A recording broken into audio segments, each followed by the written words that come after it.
ಕಳಿಸೋ Somu please. ಈಗಾಗಲೇ ರಘು ಕೌಟಿಲ್ಯ ಅವರಿಗೆ ಸನ್ಮಾನ ಮಾಡೋ ಮುಖಾಂತರ ಅವರಿಗೆ MLC 6 ವರ್ಷಗಳ MLC ಅವಕಾಶವನ್ನ ಭಾರತೀಯ ಜನತಾ ಪಾರ್ಟಿ ಕೊಟ್ಟಿದೆ. ವಿಶೇಷವಾಗಿ ಹಿಂದುಳಿದ ಸಮುದಾಯಗಳಲ್ಲಿ ಅತಿ ಹಿಂದುಳಿದ ಸಮುದಾಯಗಳನ್ನು ಗುರುತು ಮಾಡಿ ಅವರಿಗೆ ಅವಕಾಶಗಳ ಕೊಡಬೇಕು ಅನ್ನೋದು ಬಿಜೆಪಿಯ ಉದ್ದೇಶ. ಹಿಂದುಳಿದ ವರ್ಗಗಳ ಅತಿ ಹಿಂದುಳಿದ ವರ್ಗಕ್ಕೆ ಪ್ರಾತಿನಿಧ್ಯ ಸಿಗಬೇಕು ಅನ್ನೋ ದೃಷ್ಟಿಯಿಂದ ರಘು ಕೌಟಿಲ್ಯ ಅವರಿಗೆ ಈ ಅವಕಾಶವನ್ನು ಕೊಟ್ಟಿದ್ದೀರಿ. ಅವರು ಇವತ್ತು ಸನ್ಮಾನಿತರಾಗಿದ್ದಾರೆ. ನಿಮ್ಮೆಲ್ಲರ ಪರವಾಗಿ ಒಂದು ಜೋರ ಚಪ್ಪಾಳೆ ತಟ್ಟು ಮುಖಾಂತರ ಅವರಿಗೆ ನಾವು ಸನ್ಮಾನವನ್ನು ಮಾಡಿದ್ದೀರಿ. ಪ್ರಮುಖವಾಗಿ ಇವತ್ತು ದೇಶದಲ್ಲಿ SIR ನಡೀತಾ ಇದೆ. ಇಲ್ಲಿ ಬಂದಿರತಕ್ಕಂಥವ್ರು ಎಲ್ಲರೂ ಕೂಡ SIR ಅಲ್ಲಿ ಪಾಲ್ಗೊಳ್ಬೇಕು. ಯಾಕೆಂದ್ರೆ 20 ವರ್ಷಗಳ ಕಾಲ ಮತದಾರರ ಪಟ್ಟಿ, ಈ ದೇಶದ ನಾಗರಿಕತ್ವ ಇವೆಲ್ಲ ತೀರ್ಮಾನ ಆಗುವಂಥದ್ದು SIR. ಅದರಿಂದ ಬಹಳ ಪ್ರಮುಖ ಇದು. SIR ಅಲ್ಲಿ ನಾವು ಭಾಗವಹಿಸಬೇಕು, ಇಡೀ ಕುಟುಂಬ, ನಮ್ಮ ಪರಿವಾರ ಎಲ್ಲರೂ ಕೂಡ ಈ SIR ಅಲ್ಲಿ ಭಾಗವಹಿಸಿ ದೇಶದ ಪೌರತ್ವವನ್ನು ವೋಟರ್ ಲಿಸ್ಟ್ ಅಲ್ಲಿ ನಮ್ಮ ಹೆಸರನ್ನ ನಾವು ಸೇರಿಸಬೇಕು.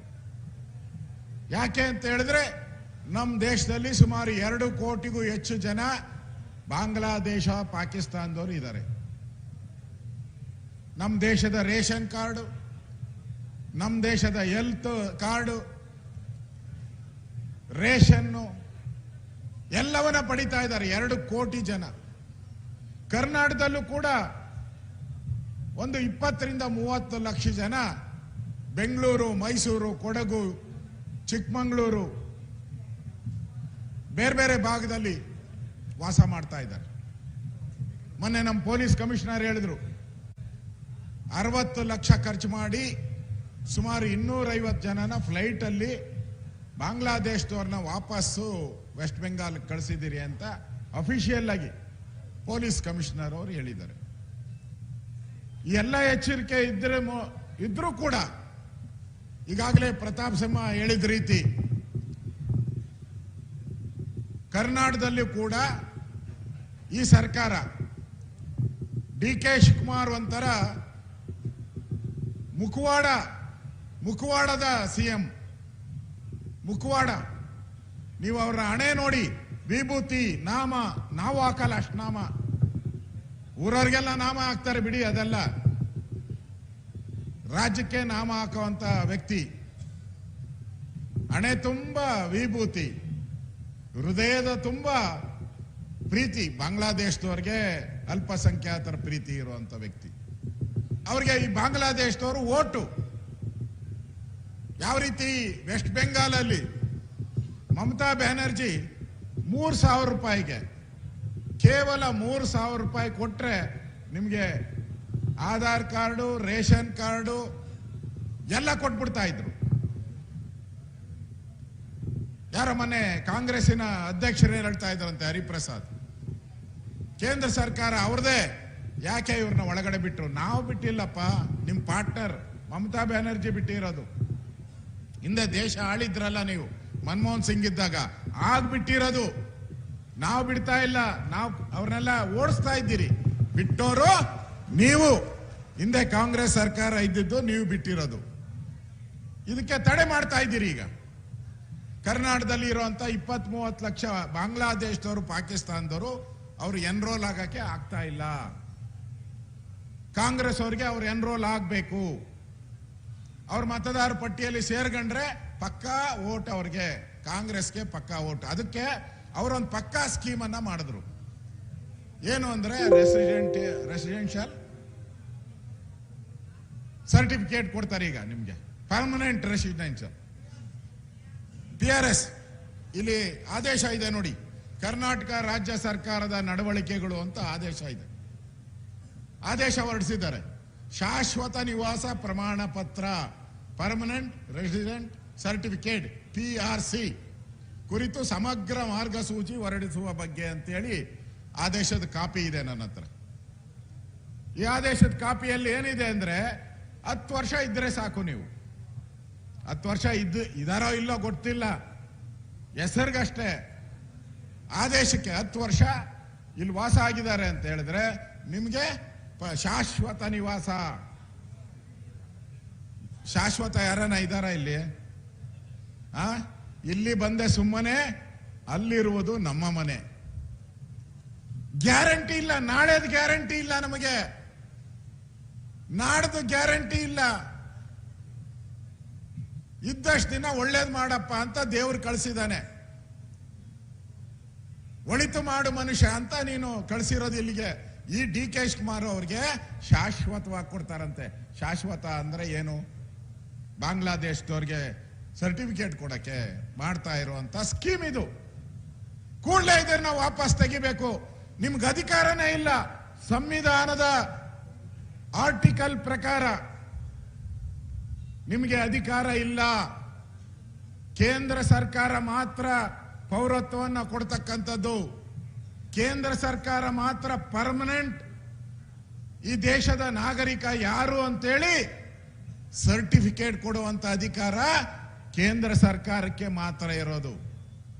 ಅದನ್ನ ತಿರುಚಿ ಈಗ ಏನು SIR ನಡೀತಾ ಇದೆ, ಇದು ಕೌಂಟ್ರ್ SIR. ಇದು ಕೌಂಟ್ರು ಏನು ಅಂತ ಹೇಳಿದ್ರೆ ಬಾಂಗ್ಲಾದೇಶದವ್ರನ್ನ ಸೇರ್ಸೋದು, ಅವರಿಗೆ ರೇಷನ್ ಕಾರ್ಡ್ ಕೊಡೋದು, ನಮ್ಮ ಅಕ್ಕಿ ನಮ್ಮನ್ನ ಎಲ್ಲ ಕೊಟ್ಟು ಅವ್ರು ಬಾಂಗ್ಲಾದೇಶಕ್ಕೆ ಪಾಕಿಸ್ತಾನಕ್ಕೆ ಮೆಸೇಜ್ ಕೊಡೋದು. ಇಲ್ಲಿಂದ ಈ ದೇಶದಲ್ಲಿ ಏನೇನು ಕಾನೂನು ಕೆಡಿಸ್ಬೇಕು, ಕಾನೂನನ್ನ ಹದಗೆಡಿಸ್ಬೇಕು, ಅದನ್ನ ಮಾಡೋ ಅಂತವ್ರು ಎಲ್ಲರೂ ಕೂಡ ಇರೋಂಥವ್ರು. ಇವ್ರು ಕೊಡ್ಬೇಕೋ ಬೇಡ ಯೋಚನೆ ಮಾಡಿ. ಕೊಡ್ಬೇಕಾ ಇವ್ರಿಗೆ? ನಮ್ಮನ್ನ ತಿನ್ನಕ್ ಬರ್ತಾ ಇದ್ದಾರೆ, ನಮ್ಮ ರೇಷನ್ ತಿಂತಾರೆ, ನಮ್ಮ ಹಣ ತಿಂತಾರೆ, ನಮ್ಮ ನೀರು ಕುಡಿತಾರೆ. ಇವ್ರಿಗೆ ಪರ್ಮನೆಂಟ್ ಏನನ್ನ ಕೊಟ್ರೆ ಅದನ್ನ SIR ಒಳಗಡೆ ತೂರ್ಸಕ್ಕೆ ಮಾಡ್ತಾ ಇರೋವಂಥದ್ದು. ನೋಡಪ್ಪ, ನನ್ನ ಹತ್ರ ಪರ್ಮನೆಂಟ್ ಸರ್ಟಿಫಿಕೇಟ್ ಇದೆ.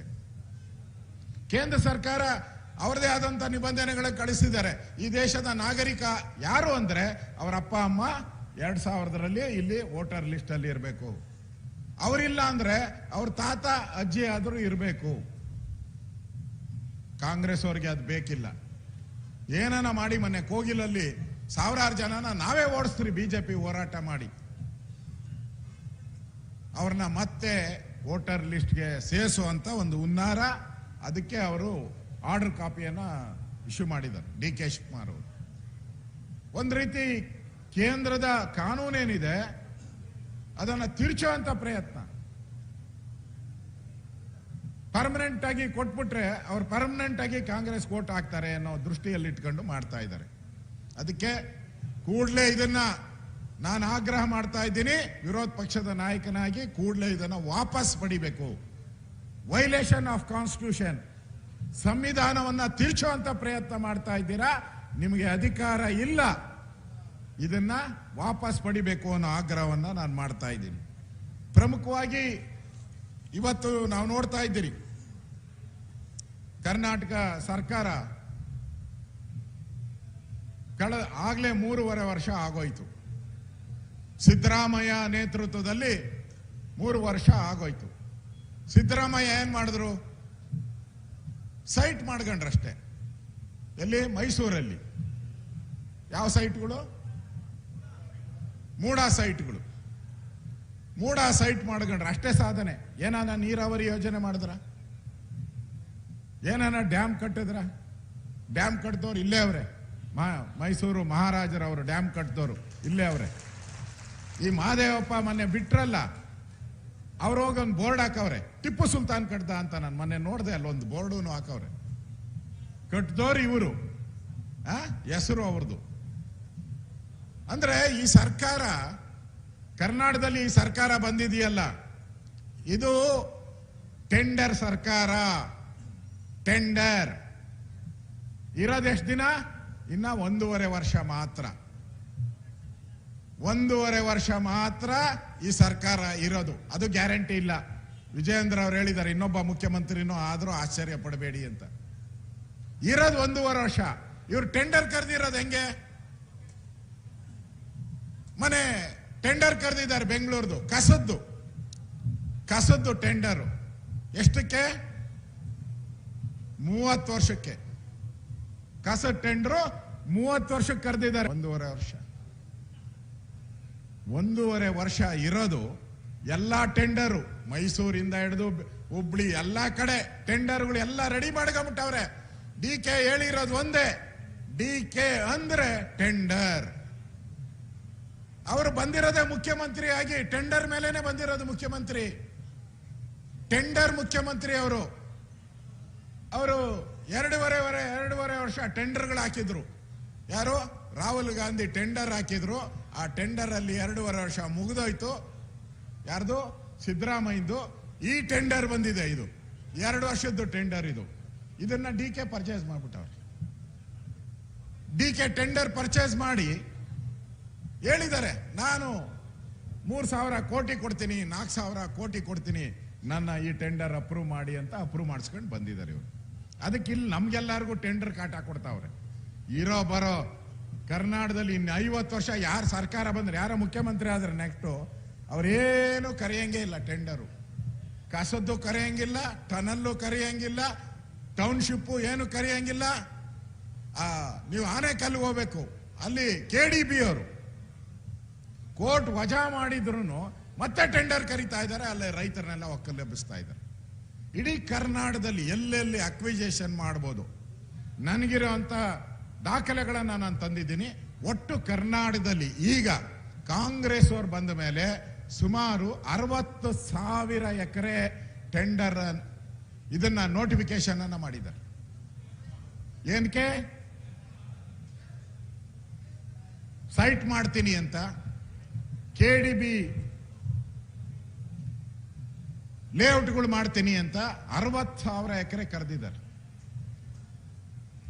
ಈಗ ಇರೋ ಸೈಟ್ಗಳೇ ಕಟ್ಟೋರಿಲ್ಲ. ಈಗ ಮೈಸೂರಲ್ಲಿ ನೀವು ಸುತ್ತಮುತ್ತ ನೋಡಿ, ಖಾಲಿ ಇದೆ ಎಲ್ಲ ಸೈಟ್.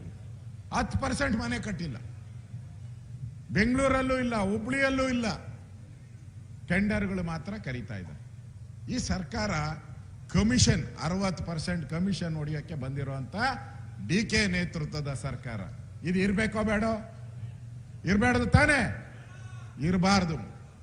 ಅದಕ್ಕೋಸ್ಕರ ನಾವು BJP ಈ ಒಂದು ಸಮುದಾಯ ಯಾವ ತುಳಿತಕ್ಕೆ ಒಳಗಾಗಿದ್ದಾರೆ, ಸಣ್ಣ ಸಮುದಾಯ ಇದೆ, ಈ ಸಮುದಾಯದವ್ರನ್ನ ಗುರುತು ಮಾಡಿ ಇವತ್ತು ನಾವು ಅವರಿಗೆ MLC ಸ್ಥಾನವನ್ನ ಕೊಟ್ಟಿದ್ದೀರಿ. ಅದೇ ರೀತಿ ರಾಜ್ಯಸಭೆಗೂ ಕೂಡ ಮೊದಲ ಬಾರಿಗೆ ಒಬ್ಬ ಕುರುಬ ಸಮಾಜದ ವ್ಯಕ್ತಿನೂ ಕೂಡ ನಾಗರಾಜ್ ಅನ್ನೋರ್ನ ನಾವು ಇವತ್ತು ರಾಜ್ಯಸಭೆಗೂ ಕಳಿಸಿದ್ದೀರಿ ನಾವು. ಅದರಿಂದ BJP ಇವತ್ತು ಆ ಸಮುದಾಯಗಳ ಪರವಾಗಿ ಯಾರ ತುಳಿತಕ್ಕೆ ಒಳಗಾಗಿದ್ದಾರೆ ಆ ಸಮುದಾಯದ ಪರವಾಗಿ BJP ನಾಮಿನೇಷನ್ಗಳನ್ನ ಮಾಡ್ತಾ ಇದ್ದೀರಿ. ಈ ದೇಶದ ಪ್ರಧಾನಿನೇ ಹಿಂದುಳಿದವರು, ರಾಷ್ಟ್ರಪತಿನೇ ಸಣ್ಣ ಸಮುದಾಯದವರು. ಈ ತರ ಸಣ್ಣ ಸಮುದಾಯಕ್ಕೆ ಅವಕಾಶವನ್ನ ಕೊಡುವಂತ ಕೆಲಸವನ್ನ ನಾವು BJP ಮಾಡಿದಿರಿ.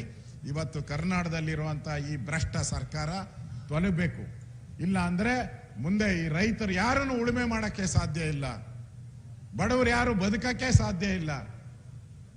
ಯಾರಿಗೆ ಫ್ರೀ ಅಂತ ಹೇಳ್ತಾ ಇದ್ರು, ಅದು 5,000 ಕೋಟಿ ಲೂಟಿ ಹೊಡೆದಿದ್ದಾರೆ. 5,000 ಕೋಟಿ ಆ ಬಡವರಿಗೆ ಕೊಡುವಂತ ಹಣದಲ್ಲಿ 2,000 ರೂಪಾಯಿ ಕೊಡ್ತೀನಿ ಅಂತ 2 ತಿಂಗಳು ಕೊಟ್ಟೇ ಇಲ್ಲ. ಎಲ್ಲೋಯ್ತು ಅಂತ ಗೊತ್ತೇ ಇಲ್ಲ ಅಂತಾರೆ. ಅಂದ್ರೆ ಫ್ರೀನಲ್ಲೂ ದುಡ್ಡು ಹೊಡೆಯೋ ಸ್ಕೀಮ್ ಅನ್ನ ಮಾಡಿರುವಂತ ಸರ್ಕಾರ ಇದು. ಇದುವರೆಗೂ ಲೆಕ್ಕ ಇಲ್ಲ. ಅದನ್ನ ವಿಧಾನಸಭೆಯಲ್ಲಿ ನಾವು ಕೇಳೋರಿದ್ದೀರಿ, ಕಳೆದ ವಿಧಾನಸಭೆಯಲ್ಲಿ ಹೇಳಿದಿರಿ. ಈ ವಿಧಾನಸಭೆಯಲ್ಲೂ ಅದನ್ನ ಪಟ್ಟಿಡಿದು ಆ ಸಮುದಾಯಕ್ಕೆ ಏನು 2,000 ತಿಂದಿದ್ದಾರೆ ಅದನ್ನ ವಾಪಸ್ ಆ ಜನಗಳಿಗೆ ಕೊಡುವಂತ ನಾವು ಕೆಲಸವನ್ನ ಮಾಡ್ತೀರಿ. ಇವತ್ತು ರಘು ಕೌಟಿಲ್ಯ ಅವರಿಗೆ ಈ ಕಾಯಕ ಸಮಾಜದ ಒಕ್ಕೂಟ ಮಾಡಿರ್ತಕ್ಕಂಥ ಅಭಿನಂದನೆ. ಅರ್ಥಪೂರ್ಣವಾದಂತ ಕೆಲಸವನ್ನ ಮಾಡಿದ್ದಾರೆ. ನಿಮ್ಮೆಲ್ಲರ ಪರವಾಗಿ ನಾನು ಕೂಡ ರಘು ಕೌಟಿಲ್ಯ ಅವರಿಗೆ ಅಭಿನಂದನೆ ಸಲ್ಲಿಸಿ ನನ್ನ ಮಾತು ಮುಗಿಸ್ತಾ ಇದ್ದೀನಿ. ಧನ್ಯವಾದಗಳು. ಭಾರತ್ ಮಾತಾ ಕಿ.